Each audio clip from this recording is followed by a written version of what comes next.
भारत की सिनेमा, जब उन्होंने भारत के मूल्यों और आदर्शों को प्रस्तुत किया, भारत ने उसको अंगीकार किया।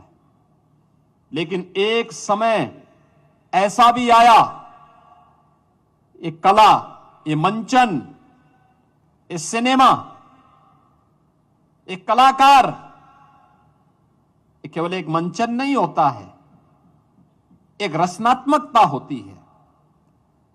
उस समय के समाज को एक नई दिशा देने का प्लेटफॉर्म होता, माध्यम होता है। ये जैसा परोसेगा, वर्तमान पीढ़ी उसको उसी रूप में अंगीकार करेगी। और इसीलिए मैं अक्सर कलाकारों से कहता हूं, फिल्म डायरेक्टर और प्रोड्यूसर से कहता हूं कि ऐसी फिल्में आनी चाहिए जो राष्ट्र के लिए प्रेरणा बन सके। अगर किसी डकैत को आप हीरो के रूप में प्रस्तुत करोगे तो युवा पीढ़ी उस डकैत को अपना आदर्श मानेगी। याद रखना, कभी डकैत को हीरो के रूप में प्रस्तुत मत करो। और नए सिरे में, नए भारत में अब आप देख रहे होंगे, ये जितने डकैत थे ना, उन डकैतों को दुनिया और कम से कम भारत ने तो किस प्रकार से दुत्कारा है। वर्तमान में चल रही तमाम ऐसी फिल्में उस बात का उदाहरण है कि जनता उसको हाथों हाथ ले रही है, उनको नकार रही है।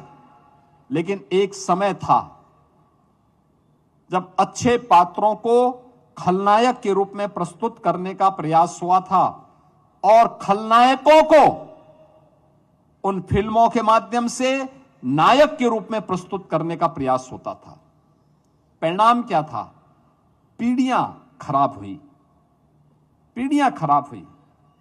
अन्याय के खिलाफ, अत्याचार के खिलाफ, शोषण के खिलाफ जनता के मुंह से आवाज नहीं निकलती थी, क्योंकि युवा पीढ़ी के सामने उस प्रकार का आदर्श प्रस्तुत नहीं किया गया।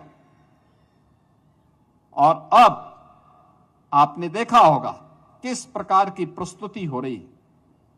ये महानाट्य जो सम्राट विक्रमादित्य पर है, याद करना, हमारी जो काल गणना है भारतीय की, वो भारतीय विक्रम संवत के आधार पर ही वह परंपरा आगे बढ़ती है।